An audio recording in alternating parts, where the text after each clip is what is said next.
This Week with George Stephanopoulos starts right now. DOGE dismantles Washington. The people voted for major government reform. Elon Musk takes on the federal workforce as Democrats struggle to fight back. This fight is about hardworking people versus the billionaires. This is part of the most corrupt bargain in American history. But are their counterpunches having any impact at all? I'll speak with House Democratic leader Hakeem Jeffries, a This Week exclusive, and Republican Senator Markwayne Mullin, President Trump's government shakeup. An end in sight? I know that President Putin wants to make a deal. President Trump kicks off talks with Vladimir Putin to end the Ukraine war, as Vice President Vance picks a fight with Europe. What does this mean for President Zelensky? Maybe there is something at the table, but not on our table. Martha Raddatz and Pannell join us on the stakes for Europe, America, and the rest of the world. And my attorney will handle the legal part. I'm going to handle running the city. Top federal prosecutors resign after refusing to drop the corruption case against New York's mayor. Aaron Katersky has the latest. Plus our roundtable on the battle within DOJ and the courts.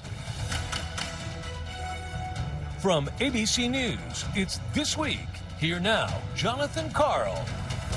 Good morning. Welcome to This Week. There were major developments overnight regarding Ukraine. We've learned that President Trump is sending a high-level American delegation, including Secretary of State Marco Rubio and the National Security Advisor Mike Waltz, to Saudi Arabia this week to begin talks with Russia about ending the war in Ukraine. It's a first step, perhaps, towards finding a peace agreement, although it's a step taken without Ukraine. Here's what President Zelensky said last night. We don't have any papers, any invitations, and it's something strange for me to speak in this case and this format if before we don't have any negotiation between us and our strategic partners. We will get to that, and to the surprising challenge that J.D. Vance made to America's European allies. He suggested that they may pose a greater threat to the region than either Russia or China.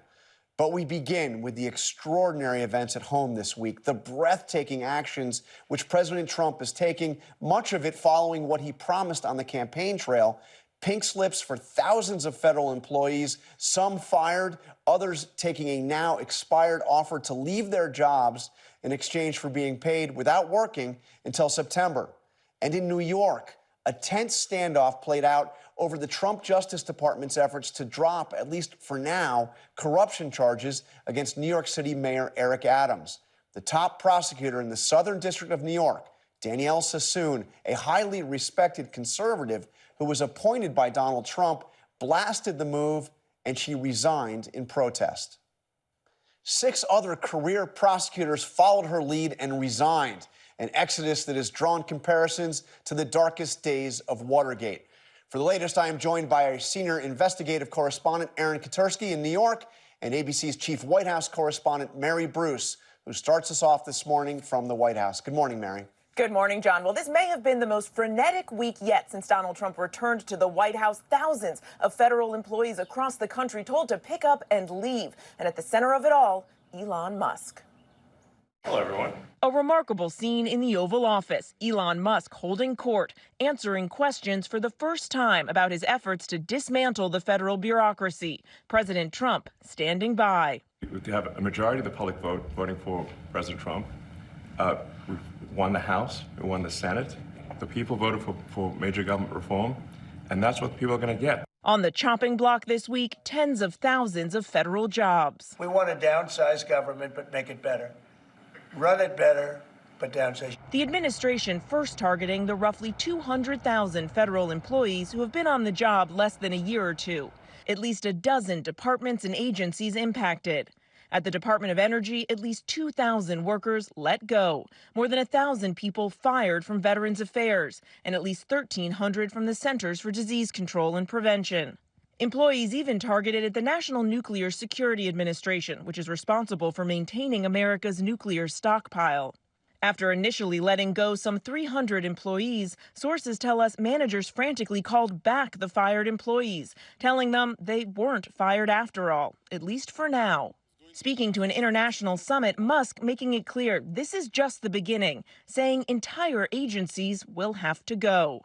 We do need to delete entire agencies as opposed to leave part of them behind. It's kind of like leaving a weed. If you don't remove the roots of the weed, then it's easy for the weed to grow back. Overnight Friday, the courts delivering Musk a partial win, allowing DOGE to continue accessing sensitive records from at least 3 federal agencies. Democrats decrying Musk's actions and access. If an unelected, unvetted individual private citizen is hacking our government systems, breaking the law, firing federal employees, dismantling statutorily created agencies, withholding funds, we are going to fight you in the courts. But the president stressing he and Musk are playing for the same team. Actually, Elon called me. He said, you know, they're trying to drive us apart. I said, absolutely.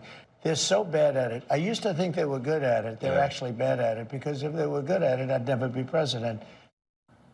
Now, this process to slash the federal workforce has been anything but smooth. Court rulings have prevented the administration from firing thousands at USAID and the Consumer Financial Protection Bureau. But, John, the White House is not slowing down. DOGE is also reviewing operations at the Pentagon. And we have learned that some 15,000 employees at the IRS are now facing possible termination as early as this week, right in the middle of tax season. John.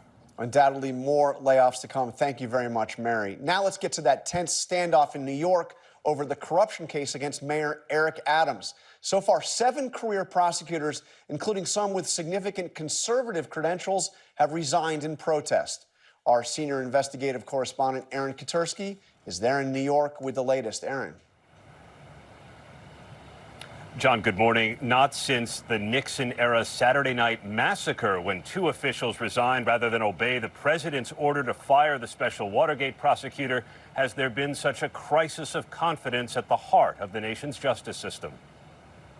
As of this morning, 7 federal prosecutors in New York and Washington have resigned in protest of an order to dismiss the corruption case against New York City Mayor Eric Adams. One of them said dropping the charges would only be carried out by a fool or a coward. It's a remarkable repudiation. Career prosecutors who clerked for conservatives like Brett Kavanaugh and the late Antonin Scalia quit, refusing to take part in what they called a quid pro quo, dumping the case in exchange for the mayor's cooperation with President Trump's immigration agenda. Adams denied there was any such trade. And I absolutely never traded my power as an elected official for any personal benefit. Adams appeared Friday with Trump's border czar Tom Homan, clearing federal immigration agents to operate once again in the city's jail complex on Rikers Island. And Homan publicly leaned on the mayor to follow through. If he doesn't come through, I'll be back in New York City, and we won't be sitting on the couch. I'll be in his office, up his butt, saying, where the hell is the agreement we came to? Adams pleaded not guilty in September to bribery, fraud, and soliciting illegal foreign campaign donations. But for the Trump Justice Department, whether Adams committed the crimes was beside the point. A memo from Acting Deputy Attorney General Emil Bovee, a member of Trump's criminal defense team, said he decided the case should be dismissed without assessing the strength of the evidence. Instead, Bovee said he wanted Adams focused on accomplishing the immigration objectives established by President Trump. The wave of resignations began with U.S. Attorney Danielle Sassoon, a member of the Conservative Federalist Society appointed by the Trump administration. She warned the Justice Department was setting a breathtaking and dangerous precedent and said, I cannot agree to seek a dismissal driven by improper considerations. 7 of her predecessors signed a statement commending her decision and her commitment to integrity. On Friday night, officials were able to file a motion to dismiss the Adams case. A judge still needs to sign off. So in the end, John, the Trump administration gets its way, but it's also triggering this unprecedented upheaval as President Trump tries to exert more control over the Justice Department and the nation's largest city. John. All right, Aaron Katersky. Thank you, Aaron. I'm joined now by Congressman Hakeem Jeffries of New York, the top Democrat in the House. Leader Jeffries, thank you for joining us. I want to start with that extraordinary situation in New York. Before she resigned, the acting U.S. Attorney for the Southern District of New York sent the Attorney General a scathing letter accusing DOJ of engaging in a quid pro quo with Mayor Adams. Let me just read part of that letter. She wrote, "Rather than be rewarded, Adams' advocacy should be called out for what it is, an improper offer of immigration enforcement assistance in exchange for the dismissal of his case. It is a breathtaking and dangerous precedent to reward Adams' opportunistic and shifting commitments on immigration and other policy matters." How concerned are you that the Trump administration is trying to use the justice system to control the mayor of New York City? Very concerned, and the situation is very disturbing. Mayor Adams has a responsibility to convince the people of New York City that he will be able to continue to govern in a manner that puts their best interests first at all times, and that he's not simply taking orders from a Trump administration, a Trump Department of Justice, or Trump officials who do not have the best interests of the city of New York at heart. Because this prosecution has been suspended, which means the Justice Department can renew the prosecution at any time if they don't like what Adams is doing. That's correct. Listen, this Department of Justice is not promoting law and order. It's promoting lawlessness and disorder. And that's been consistent with what we've seen from the Trump administration from the very beginning, including but not limited to pardoning hundreds of violent felons who attacked and brutally beat police officers and then were released back into communities all across the country, threatening public safety. Many of these individuals who were pardoned, this was all facilitated, of course, by the Department of Justice. My Republican colleagues in the House have said nothing about this, or at worst, they continue to support what has occurred, this lawlessness and disorder. Many of these individuals who were pardoned, for instance, have extensive criminal records for things like domestic violence, weapons charges that are serious, and rape. So this is not an administration that is committed to the safety of the American people. They continue to undermine it and flood the zone with chaos. More broadly, we're in 4 weeks in this second Trump administration. What of all of that we've seen play out over these 4 weeks most concerns you? Well, Donald Trump and Republicans consistently promised that they were going to lower the high cost of living, and they've done the exact opposite. They've shown no interest in lowering costs in the United States of America, which are too high. Housing costs are too high. Grocery costs are too high. Child care costs are too high. Utility costs are too high. The cost of living is too high in the United States of America. This country is too expensive, but they've broken their promise. They have no interest in improving the quality of life of hardworking American taxpayers. Instead, what they're trying to do, while they distract the American people, is to jam the GOP tax scam down the throats of people all across this country, all in service of massive tax cuts for their billionaire donors and wealthy corporations. It's a toxic bait and switch that is underway, and we will continue to push back forcefully. But Donald Trump's favorability rating is actually higher than it ever was the first time around. Let me ask you, a recent poll by Marquette looked at several of the things that he has done or says that he is going to do, and 63% favor federal government's recognition of only two sexes, 60% favor deporting immigrants who entered the United States illegally, 60% favor expanding oil and gas production, 59% favor declaring an emergency at the southern border. Is there anything you are seeing that Trump is doing that you are in favor of, that you think is the right thing? Let me say, as it relates to all of those issues, we're just at the beginning. And the core promise that Donald Trump made is that he's going to lower costs for everyday Americans. In fact, we were told that grocery prices would go down on day one, on January 20th. Costs aren't lower. In fact, costs are increasing. The price of eggs is skyrocketing out of control. Inflation is on the way up. That was the core promise that's been broken. With respect to immigration, listen, we have to secure the border. We have a broken immigration system, and we need to fix it in a comprehensive and bipartisan way. At the same period of time, as Democrats, we're going to protect dreamers, protect farm workers, and protect families who help our communities across the country thrive. So I'm sure you saw Speaker of the House Johnson say the Democratic Party has no leader right now. You might expect it from him to say something like that, but your colleague, Don Beyer, big supporter of yours in the House, basically said the same thing. He said, we're still looking for that national spokesperson, and it could be that Hakeem, you, becomes that national voice. It hasn't happened yet. So are you effectively the leader of the Democratic Party nationally right now, the main spokesperson? It's my honor to be House Democratic leader, and we're going to continue to work together in an all-hands-on-deck effort to push back against the far-right extremism that is being unleashed on this country with record velocity. We've got to fight in the courts, push back in the Congress, and continue to push back in the community.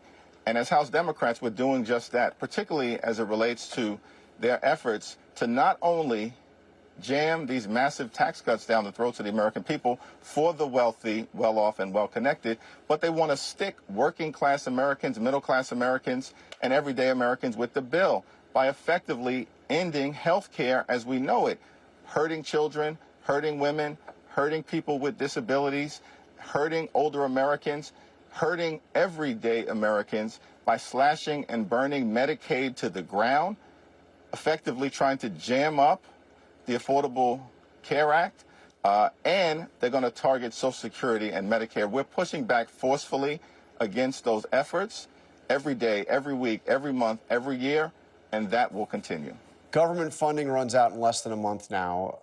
We've seen over the past 2 years, Republicans cannot or have not been able to pass government funding without Democratic support. Some of your supporters on the outside are saying you should use as leverage the possibility of a government shutdown to push back at some of what the Trump administration is doing right now. What will you need from Mike Johnson and from the Republicans to agree to go along with efforts to fund the government? Republicans have consistently shut down the government in the past, and it would be no surprise if they do just that this time around. There's a Republican president, a Republican House, and a Republican Senate. They have a responsibility to make sure that government remains open and can function. As Democrats, with respect to any spending agreement, our view, our test, is whether that spending agreement meets the needs of the American people in terms of their health, their safety, our national security, and certainly the economic well-being of everyday Americans. Rosa DeLauro is the top Democrat on the Appropriations Committee.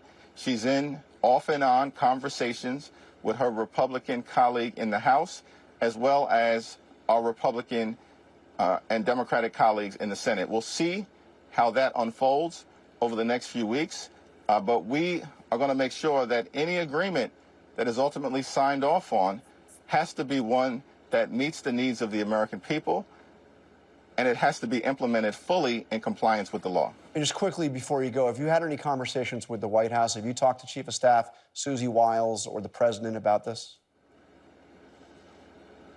I have not had any conversation with the White House, but I do expect that as we get closer and closer to March 14th, that those conversations will perhaps intensify. And at the end of the day, what we have been clear about is that this budget that is working its way through the House of Representatives is a non-starter. Every single Democrat opposed it a few days ago in the Budget Committee, and I believe that will continue to be our position because it's out of control. All right, Democratic leader Hakeem Jeffries, thank you very much. Up next, top Trump administration officials are heading to Saudi Arabia for peace talks on the war in Ukraine. Ian Pannell and Martha Raddatz join us next.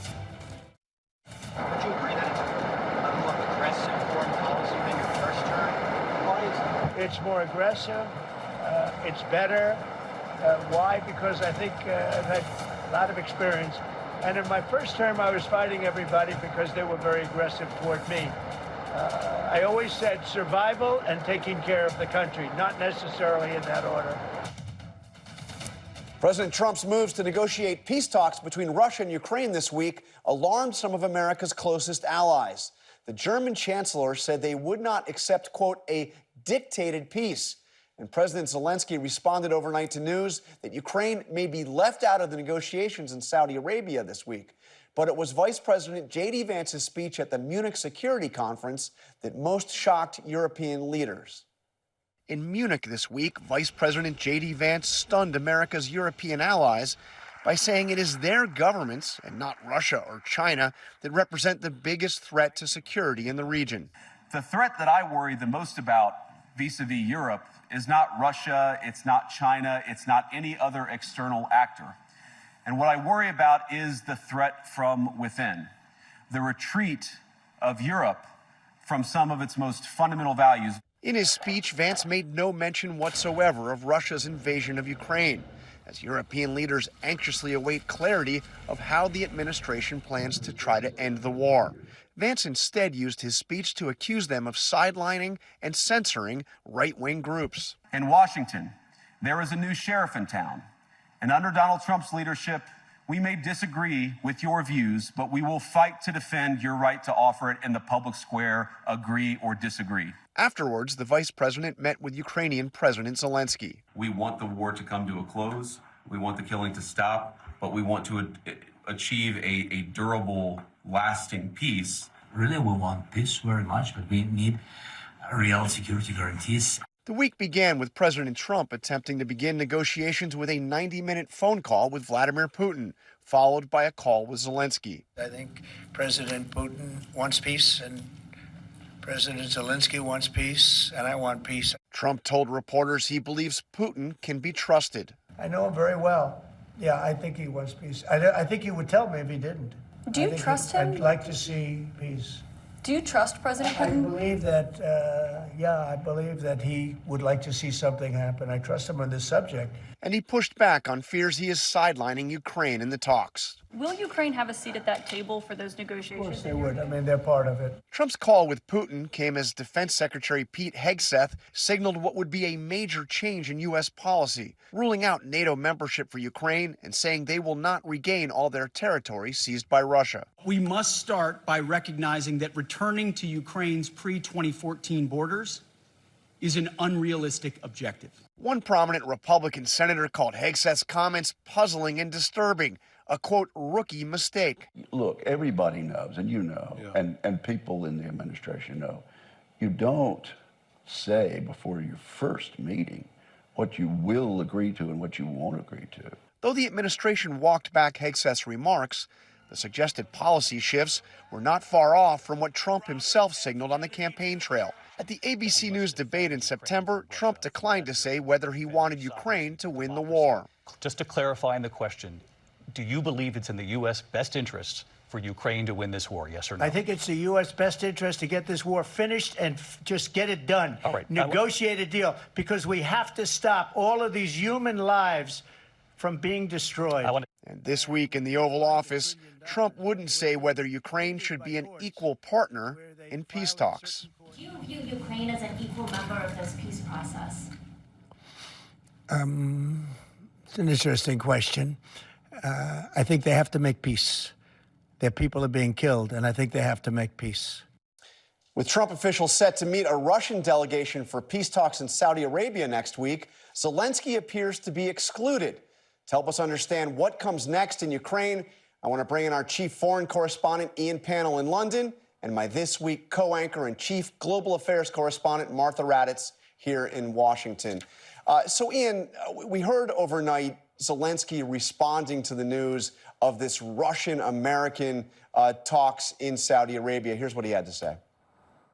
We don't have any papers, any invitations, and it's something strange for me to speak in this case and this format if before we don't have any negotiation between us and our strategic partners.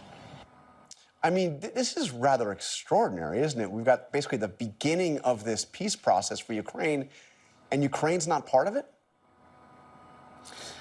Yeah, absolutely. I mean, if you just step back for a second, we're almost at the 3-year mark since the start of Putin's large-scale invasion. And if Ukraine is forced into a deal whereby it gives up 20% of its land, it doesn't get any NATO membership, and now the United States government, the Trump administration, is asking for 50% of its mineral resources, not in exchange for something now, but almost as a down payment for the military supplies that have already taken place. So I think for many Ukrainians, this doesn't appear a starter. However, I think it's important to remember General Kellogg, who's the Trump administration special envoy for Ukraine, is going to be in Ukraine next week. It's interesting that Steve Witkoff, the Middle East envoy, who hammered out this deal between Hamas and Israel, remember that deal involved essentially a twin-track process where you never had the Israeli officials and Hamas in the same room. Is it conceivable, perhaps, that you have a deal where Zelensky is talking to Kellogg and Russia is talking directly to America? But also for the Europeans, I mean, they have just announced that they're going to hold an emergency summit tomorrow to discuss what, in the words of Sir Keir Starmer, Britain's Prime Minister, has called a once-in-a-generation moment for our national security. Yeah, and we saw some strong reaction to the speech that Vice President Vance gave in Europe, challenging the Europeans. It seems to me like we're seeing a broader breakdown in the U.S.-European alliance, a rather dramatic one. Yeah, I would totally agree with that. I mean, I think you could probably go as far to say is that the transatlantic relations are at their lowest point since the end of the Second World War. You know, when J.D. Vance went there, he met with the AfD, which is Germany's far-right party. He suggested that Europe needs to take immigration more seriously and that somehow these barriers where we decided after the Second World War never again meant excluding far-right parties needed to be undermined. In other words, it was in the words of Elon Musk saying it's not make America great again, it's mega, make Europe great again. But Olaf Scholz, who's Germany's chancellor, at least for the next few days or so, he also said that never again means not talking to these people, that there have to be certain barriers. He also went on to say that Germany will not accept outsiders interfering in his country's elections, that this is a question of sovereignty, and many other European countries are saying the same thing at the moment. It's going to be interesting to see what comes out of that summit. But to say that relations are bad is an understatement. But there are real challenges, I think, for Europe. The Europeans have got to get a handle on their own defence. They've got to decide what to do about Ukraine, and they can no longer rely on Uncle Sam just to support it. John? So Martha, on these talks in Saudi Arabia from the American side, what is the expectation? What are they going to achieve? Well, this is step one, and I think everyone is waiting for step two, and Donald Trump has made it very clear he wants to meet with Vladimir Putin. But in so many ways, Ukraine is the loser here. Even starting off on this, we heard Pete Hegseth, the Secretary of Defense, lay out what the U.S. would not accept, and going back to the borders pre-2014. But you have to remember here, Russia invaded Ukraine, and right now Zelensky is not part of these talks in Saudi. He basically had to say, we will not do anything unless we're part of these talks. His poll numbers are quite terrible. You remember at the beginning of the war, about 90%. You look at his poll numbers now, 50%. It is because exactly what Ian said, this war has dragged on for 3 straight years. You go over there, I've been over there, Ian has been over there, and you see the people, the morale really fading. So Zelensky is really in the back seat on these negotiations, as Donald Trump very strongly says, I'm going to meet with Vladimir Putin, and I'm going to see what happens here. And Russians clearly with the upper hand. And just now, we just saw Marco Rubio had a joint press conference with Israeli Prime Minister Netanyahu, and he made some news about Iran. He very, very strong statements about Iran, the two of them. That is their primary concern, and that Iran cannot have a nuclear weapon. We've heard that from Donald Trump before. We've heard that from Joe Biden before. But to come out and say that directly with rumors and talk about Israel possibly going after Iran's nuclear facilities, again, Iran apparently has not made a decision to build a nuclear weapon, but boy, they sure could, and they could do it fast, John. All right, Martha Raddatz, Ian Pannell. Up next, a top Senate confidant of President Trump. Last year, he helped convince Trump not to oppose further aid to Ukraine. Find out where he is now and what he is telling Trump now when we come back. I'm joined now by Republican Senator Markwayne Mullin of Oklahoma, who is a member of the Senate Armed Services Committee. Senator Mullin, thank you for being here. You've been consistently a supporter of Ukraine. You helped wage the battle to continue funding for Ukraine over the past 2 years. What about now? Do you think can Ukraine still rely on U.S. support as this peace process unfolds? I believe they can, but keep in mind, John, that this war would never happen if President Trump was in office. And so our whole position from the beginning was trying to put America in a position of peace through strength. Underneath the Biden administration, we looked weak, which is why we started having wars break out everywhere. There was no negotiations when we was clear that President Trump was going to be able to win the presidency back.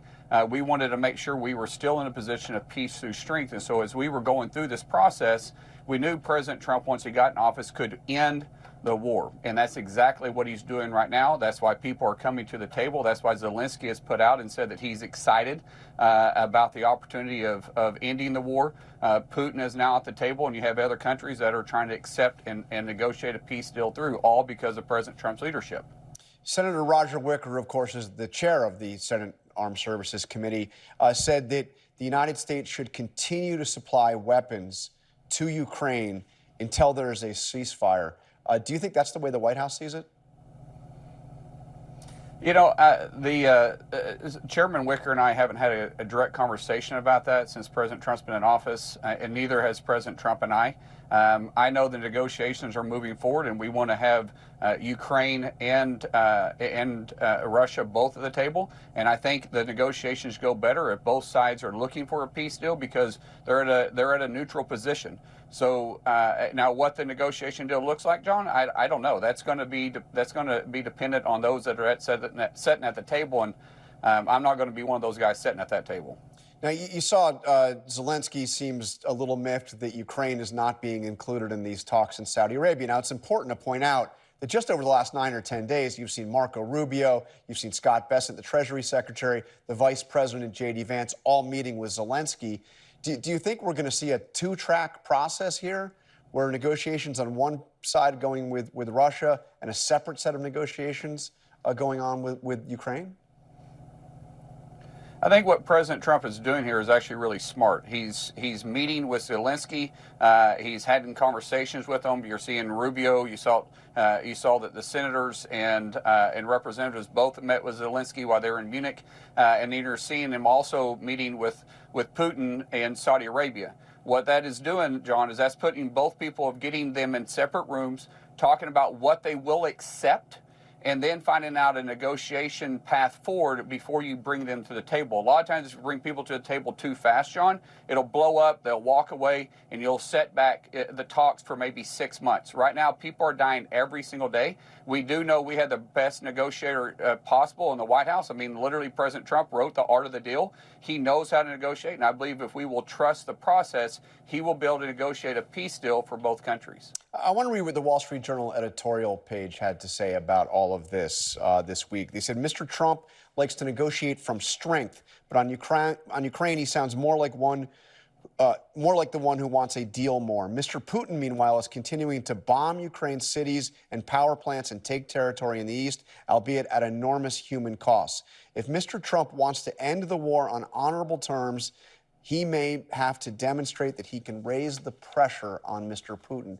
So what is your sense? Is President Trump poised to actually really turn the screws on Putin?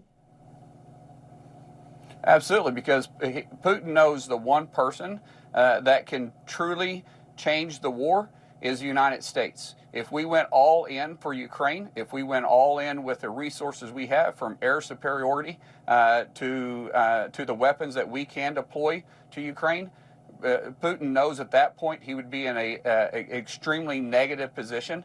I think that being the opportunity for President Trump to talk to Putin and say, listen, we want to end the war. We don't want to have to engage more, but we're not going to allow you to move forward. So let's negotiate a peace deal here, or you're going to force our hand to be farther involved. That's what peace through strength is. It's negotiating peace, but using strength as a backup. If you make us do something, we will do it. We did this in Syria when President Trump was in office in 2017. You saw that Putin went ahead and engaged with Syria. They used chemical weapons. Immediately, what President Trump did is he bombed the airport and took over the airspace that Russia was control over, and he had control of the airspace for the remainder of his presidency. So we had the ability to do it, and Putin knows that. So let me turn to what's happening here at home. Do you have any concerns about the speed of the layoffs that we're seeing coming out of Elon Musk's, DOGE efforts?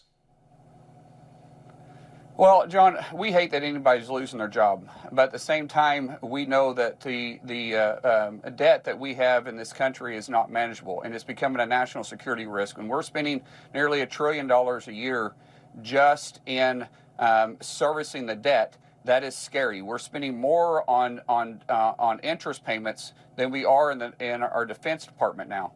Anybody will tell you that is a road for disaster. So anytime you take over a situation like Elon Musk has had many opportunities and many experiences with taking over businesses, you have to start cutting some of the fat. And unfortunately, the number one expense we have in the United States government right now is payroll. And when you start cutting departments, some people's jobs are lost. And that it hurts us because we don't want anybody to lose their job. But at the same time, we have to get it under control, because if we don't get our debt under control, it becomes a national security. Can you imagine if we get downgraded?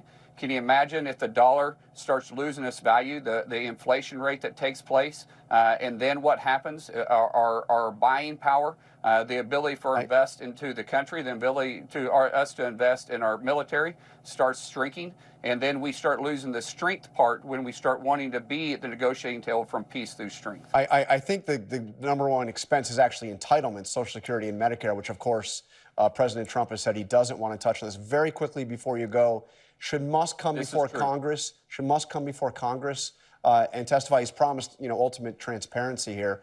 Should Congress exercise some oversight and have him testify about all of this?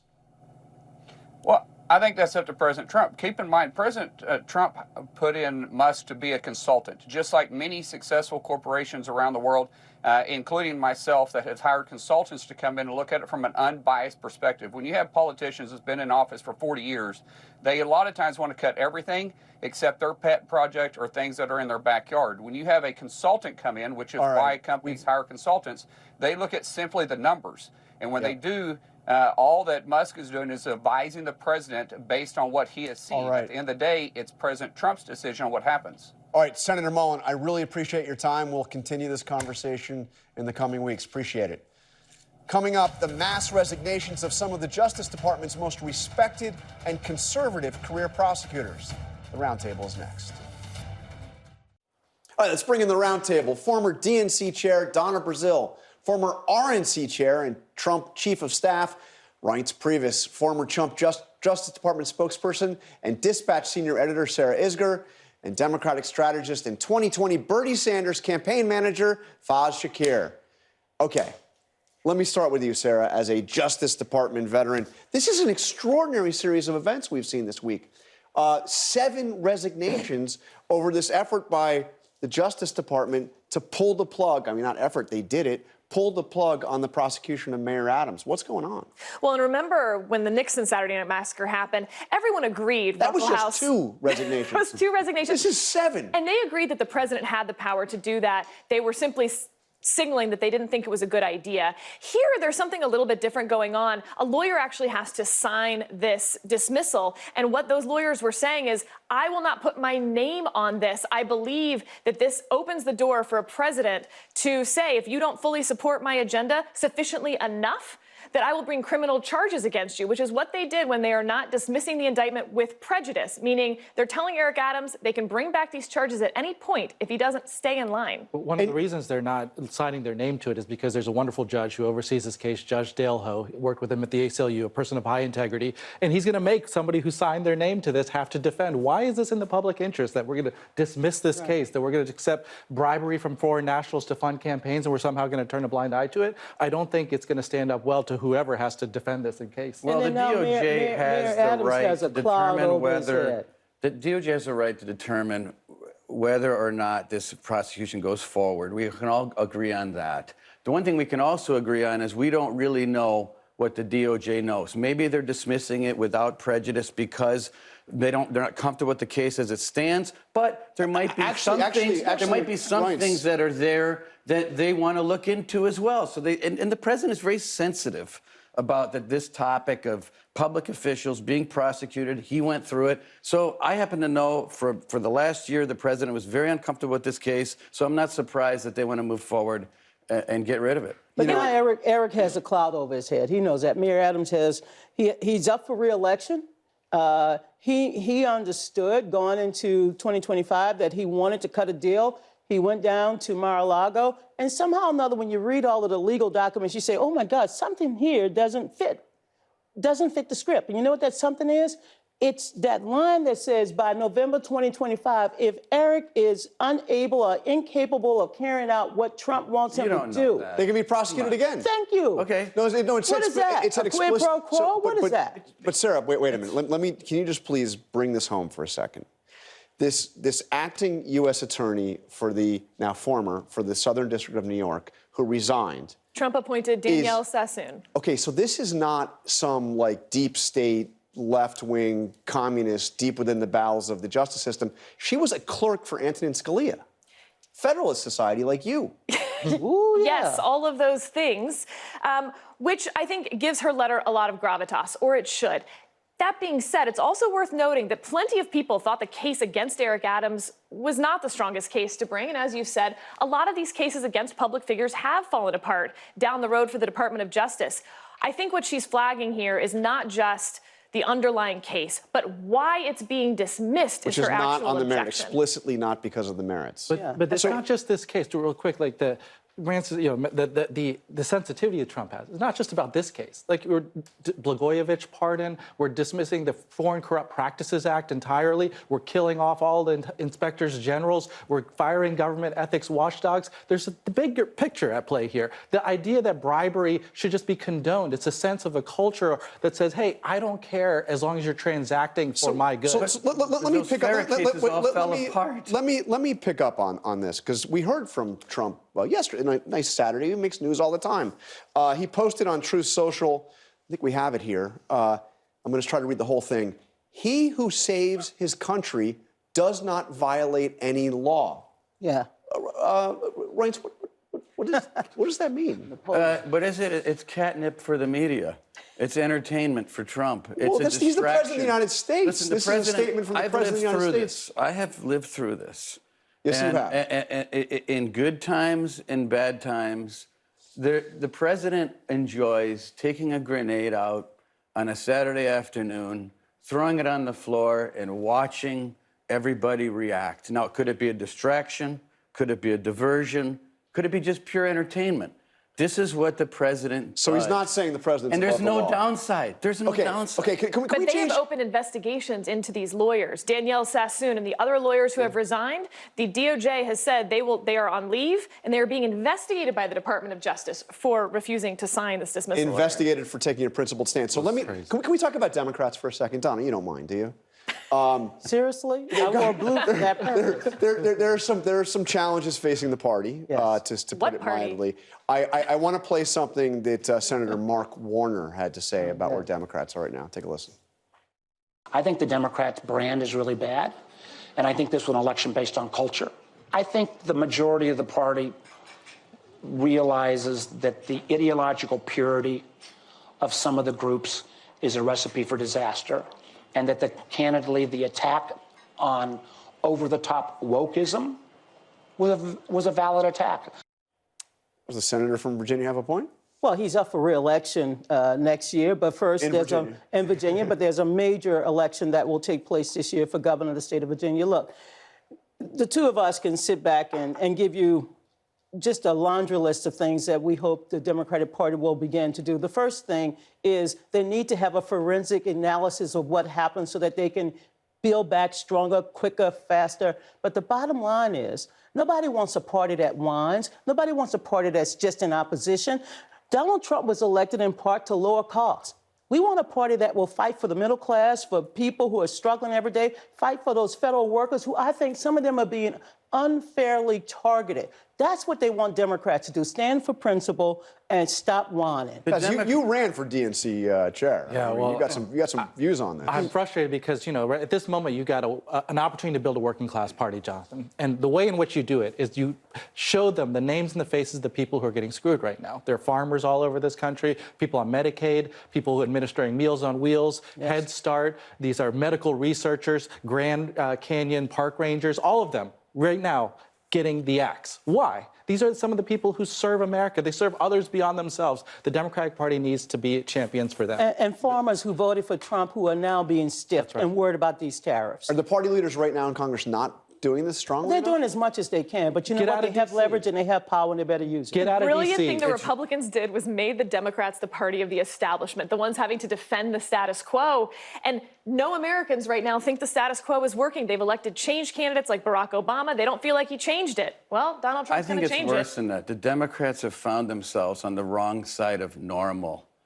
And in spite of all the challenges that Donald Trump had, court cases, all the ups, the American people have said, I identify more with Donald Trump than I do with Kamala Harris and Tim Walz. They're on the wrong side of all these cultural issues, and until they get that straight, and I sort of agree more with what you're saying, is that populism of the left has a chance. Progressivism on the left is dead. This is where Elon Musk will be a gift to the Democratic Party, because you do have a billionaire in control who has his own ideology, his own kind of government operates at his own whims.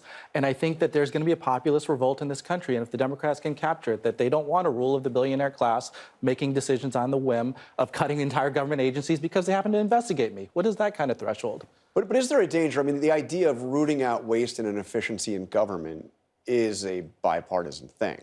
I mean, look, think about Bill Clinton, think about Al Gore, think about the efforts that they did to reinvent government, but they did it in a methodical way. They did it in a way that we were able to reduce costs and bring down those numbers. They didn't do it in a whim, saying that because you have DEI, somehow or another, you're no good. You're not a good federal worker. Federal workers are at the heart of our federal government, and it's time we stand up and support them as well. We are $36 trillion in debt. Well, they didn't. On that note, we are out of time. We will continue this after the show, and we'll continue again next week. Thank you all.